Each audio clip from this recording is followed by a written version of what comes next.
एव मुक्तो हृषिकेशु गुडाकेशेन भारत सेनयोरुभयोर्मध्ये स्थापयित्वा रथोत्तमम। श्रीमद् भगवद गीता के अध्याय 1 श्लोक 24 और 25 में संजय राजा धृतराष्ट्र से कहते हैं, हे राजन, अर्जुन की बात सुनकर भगवान श्री कृष्ण ने दोनों सेनों के ठीक मध्य में पितामह भीष्म और गुरु द्रोणाचार्य के सामने उस भव्य रथ को खड़ा कर दिया। और फिर श्री कृष्ण ने अर्जुन से कहा, हे पार्थ, यहां एकत्रित इन कुरुवंशियों को देखो। यहां भगवान श्री कृष्ण की रणनीति को समझिए।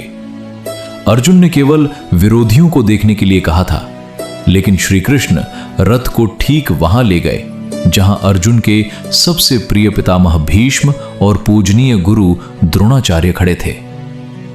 श्री कृष्ण ने जानबूझकर कुरुवंशी शब्द का प्रयोग किया, क्योंकि वे जानते थे कि ये सुनते ही अर्जुन के भीतर अपने परिवार के प्रति गहरा मोह जागेगा।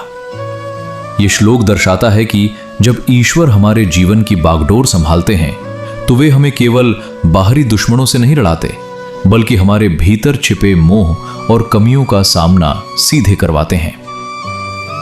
आज का जीवन दर्शन हमें सिखाता है कि जीवन में सबसे कठिन युद्ध तब शुरू होता है जब हमारे सामने हमारी पुरानी आदतें, हमारे अपने लोग या वो चीजें खड़ी होती हैं जिनसे हम अत्यधिक मोह रखते हैं।